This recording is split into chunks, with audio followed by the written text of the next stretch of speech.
साथियों, एक मिनट ध्यान से सुन लो। एक दिन जरूरी सूचना है, सुन लीजिए। वो ये है कि हमारा जो 25 तारीख को भारत बंद की कॉल थी, उसको संयुक्त मोर्चा ने बहुत सारे कारणों के चलते हुए वो 25 की जगह, शनिवार की जगह 27 सितंबर को दिन सोमवार को अब वो भारत बंद होगा। ध्यान से सुन लिया सबने? हाथ खड़े करके बताओ। 27 सितंबर सोमवार को भारत बंद होगा। 27 सितंबर को क्या होगा? 27 सितंबर को क्या होगा? 27 सितंबर को क्या होगा? भारत बंद, भारत बंद। धन्यवाद हनन मौला जी। वाहिगुरु जी का खालसा, वाहिगुरु जी की फतेह। मैं अपनी बात शुरू करने से पहले एक बात करना चाहूंगा। आज का ये सम्मेलन बहुत ही गंभीर मुद्दों पे चर्चा के लिए हो रहा है। इसमें सारे देश से किसानों के नुमाइंदे शामिल हुए हैं। कोई तमिलनाडु से है, कोई अरुणाचल से है, कोई मध्य प्रदेश से है, कोई किसी राज्य से है, कोई किसी राज्य से है। और ये सभी अगवा जिन्होंने अपनी जिंदगी लगा दी किसानों के लिए, किसी के पास 20 साल का तजुर्बा है, किसी के पास 30 साल का तजुर्बा है, सभी लोग माननीय हैं।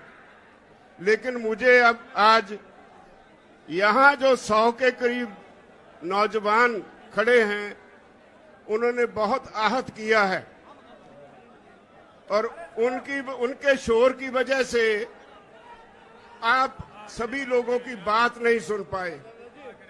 ये एक तरह से मैंने गिला किया है टिकैत साहब को कि जो अगवा यहाँ आए एक तरह से उनकी बेइज्जती करने के बराबर है। क्या इनको कंट्रोल किया जा सकता है क्या?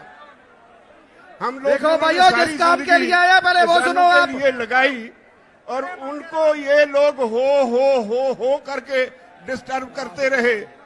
क्या यही रैली का हिस्सा है? बाकी सारी रैली हिस्सा नहीं है? भाइयों, ये नहीं करना चाहिए।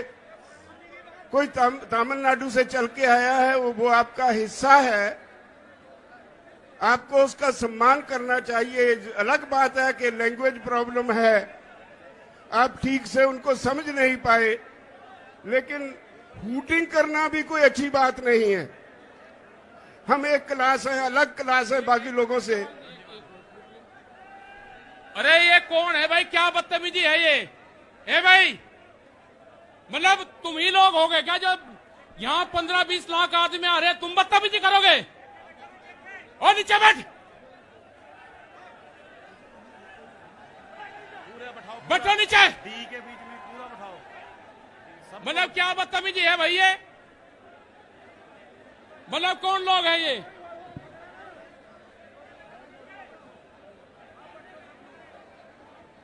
मतलब 20 लोग बदतमीजी कर रहे हैं तो ये मानना जाए कि किसी ने आपको यूनियन के झंडे लगा के किसी ने आपको भेजा गया है?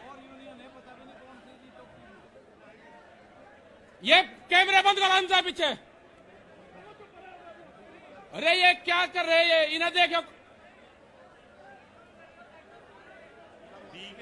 ये भी सब लोग बैठ जाओ भाई, सब लोग बैठ जाओ। आप लोग भी भाई, मतलब जो पंजाब से लोग आए, हरियाणा से लोग आए, दिल्ली में आंदोलन चल रहा है, आप उनकी बात नहीं सुनोगे? मतलब आपको शर्म नहीं लग रही कि राज्यपाल जी जैसे लीडर जिन्होंने 50 साल आंदोलन करा और वे आपको कह रहे हैं? अरे मुजफ्फरनगर ने जितना सहयोग करा है भाई, आप लोगों को भी जिम्मेदारी है। आप बैठो भाई, सब लोग बैठो, यहां से प्यार से बैठो भाई, आप लोग सब बैठ जाओ। मतलब शर्म आनी चाहिए भाई। जिनके हाथों में आपने कमान दे रखी, उनकी बात तो सुन लो जो आपके लिए लड़ रहे हैं। एक मिनट, ये पूनम और होगी, इनको पीछे बैठाओ सबको। इनसे ये जो बैठे हैं इनको आप पीछे बैठा दो, जितनी जो लेडीज है ये। आप बैठो पीछे बैठ दो एक बार। वाले को भी बैठा लो। हाँ, यहाँ बैठ लो आप। पूनम पंडित भी हैं, ये भी पीछे बैठो इनसे आप लोग, उन्हें भी हटाओ। और ये स्टेज के लोग भी नीचे बैठो। ये मतलब देखो, कोई लोग यहाँ पे बदतमीजी करने आ रहे हैं वे फिर टीवी के माध्यम से बताएंगे हमारे साथ में न्यूसेंस हुई। उन्हीं के लोग न्यूसेंस करने वाले हैं, इस आंदोलन को बदनाम करने वाले हैं, उनसे बच कर रहना आप लोग।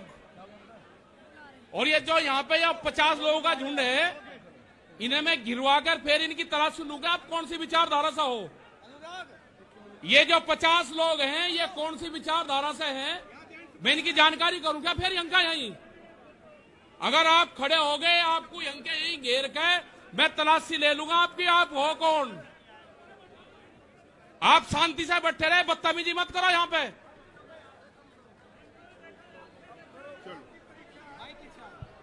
बहुत धन्यवाद टिकैत साहब। ऐसा नहीं कि हम आप सभी से नाराज हैं, आप हमारा हिस्सा है, हमारे भाई हैं, हमारी बहनें हैं। मैं कल आ रहा था पंजाब से, जिस तरह से रास्ते में आपने लंगर लगाए, जिस तरह से आप हमें इज्जत दे रहे थे, उसके लिए मेरे पास शब्द नहीं आपका धन्यवाद करने के लिए। मुजफ्फरनगर के लोगों ने इतना प्यार दिया, पंजाब के हरियाणा के लोग जब आ रहे थे इतना प्यार दिया, इतना सत्कार दिया, उसके लिए मेरे पास शब्द नहीं धन्यवाद देने के लिए। लेकिन ये छोटी सी घटना हुई, मैंने उस पे गिला किया। बात आप सब की है, आप सब यहां क्यों बैठे हैं ये समझना होगा। आज सारा देश एक खास तरह के संकट में है।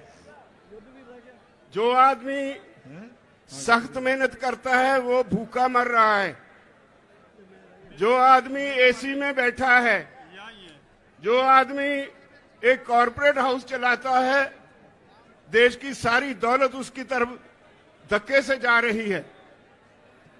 हम सरकार चुनते हैं, हमारे देश का संविधान कहता है government of the people, by the people, for the people. ये बदकिस्मती से हमसे एक गलती हो गई, ये हिंदू मुसलमान का नाम लेकर भाजपा वाले सत्ता में आ गए तो सरकार बन गई government of the people, for the corporate, by the people. लोग चुनते तो हैं सरकार, लेकिन वो सरकार आज लोगों के लिए नहीं होती। हम अपने नुमाइंदे चुनते हैं, वो पार्लियामेंट में जाते हैं, विधानसभा में जाते हैं।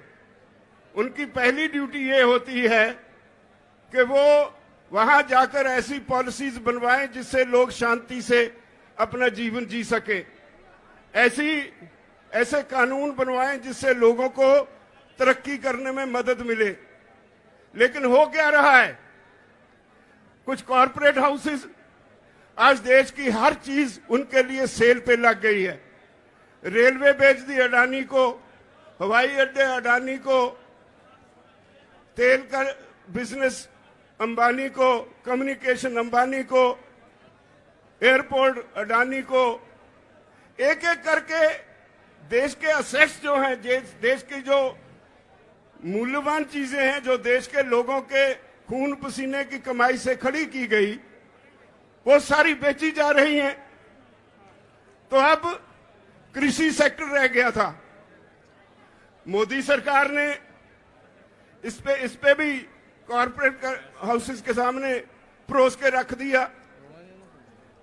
सारी दुनिया का फेल हुआ मॉडल हमारे देश के किसानों पे लादने की कोशिश की जा रही है। 3 कानून बनाए, हमने 11 बार बहस की। भाइयों, मैं आपको बधाई देता हूं, इखलाक आपका बहुत बड़ा है। इखलाकी तौर पे आप ये जो केस है जीत चुके हैं, लेकिन सरकार बद इखलाक है।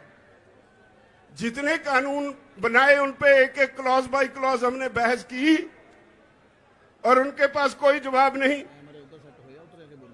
लेकिन झूठ बोलने में बहुत माहिर हैं।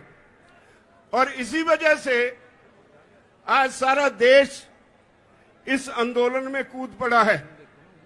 ये नहीं कि आज पंजाब, हरियाणा, उत्तर प्रदेश, राजस्थान या उत्तराखंड ही इसमें योगदान दे रहा है।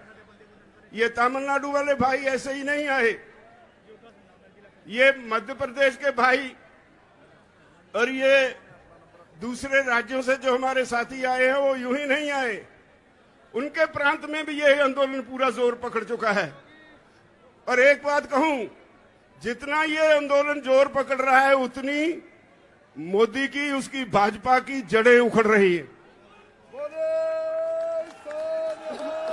बाहर निकल आए, आम जनता बाहर निकल आए। मैं आपसे सरकारें करता हूं जिस तरह से आप सकती, मैं समझता हूं मोदी सरकार को मोर्चा की कॉल पे सोचने और समझने का समय आ गया। मुजफ्फरनगर में बड़ी संख्या में आए हैं, मुझे पता है सरकार ने रेल लोग बड़े होते कर दी, नेट बंद कर दिया। सरकार को पता नहीं कितनी कितनी दूर में सजा जरूर मिलेगी, बाहर हर हालत में सजा मिलेगी। हमारे साथी मैं आप सब भाइयों में जो आए हैं एक निवेदन करना चाहता हूं, यहाँ आने के लिए रास्ता नहीं मिल रहा, सारे रास्ते चौक हो गए, छोटी सी कॉल दी और वो वही खड़े इंतजार कर रहे हैं अपनी बारी का, हिल गई। जब ऐसे लोग बाहर निकल आए, आम जनता बाहर निकल आप आए हैं, सरकारें कुछ बिगाड़ नहीं बंगाल वाला मैं समझता हूँ मोदी सरकार को आने जा रहे हैं। आप सोच वरना इसमें सरकारें बड़ी नहीं, लोग बड़े होते हैं कि अगर बीजेपी को सरकार वोट पे चोट ही नजर आती है, सजा जरूर मिलेगी, तो हर हालत में सजा मिलेगी। आज मैं आप सब भाइयों से इस समागम के बाद करना चाहता हूँ, वोट पे चोट लगाने के लिए माहौल तैयार हो गया। मोदी जी तैयार हो जाओ, मैदान में देखेंगे। यूपी सारी हिल गई। अब तो मुझे लगता है आप सभी को जिस तरह आप आए हैं, बहुत बहुत धन्यवाद। यहाँ और आप सभी से आखिर में फिर एक बार विनती है, आज की रैली के बाद सो नहीं, जिम्मेदारी आपके ऊपर छोड़ के चले हैं। इसमें मैं कल से यहाँ आया हूँ, एक रिश्तेदारी में ठहरा था। अगर बीजेपी बहुत से लोग मुझे मिलने आए, वोट पे चोट ही नजर आती है, बात कह के मैं क्षमा मांगूंगा। बहुत से लोग आज मिलने आए, जो भी आया इस समागम के बाद एक बात कही, वोट पे चोट लगाने के लिए माहौल तैयार हो गया। मोदी जी तैयार हो जाओ, मैदान में देखेंगे। बात कही कि ये ग्राउंड ऐसी ग्राउंड है। अब तो जब आप मुजफ्फरनगर में इस ग्राउंड में बहुत धन्यवाद और ये ग्राउंड भर जाए, आप सभी से इसका मतलब होता है यहाँ की सरकार गई। आज की रैली के बाद सो नहीं जाना। ये जो मुद्दे हैं उनके बारे में बता जनता को। अरे मुद्दे पूरा देश को बेचा जा रहा है। सेल फॉर इंडिया का सेल लग चुका है देश में, सेल फॉर इंडिया ये बोर्ड लग चुके हैं।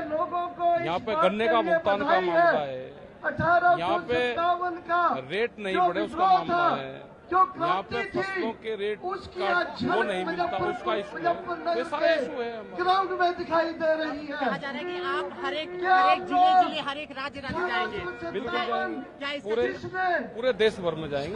चुनाव में भी आप अब पता नहीं जहाँ चुनाव होगा, चुनाव के क्षेत्र में भी जाएंगे, बगैर चुनाव आप राजनीति में नहीं आएंगे। कारगिल अडानी अब पता नहीं कौन निशाने पाएगा इसमें, मुझे क्या पता।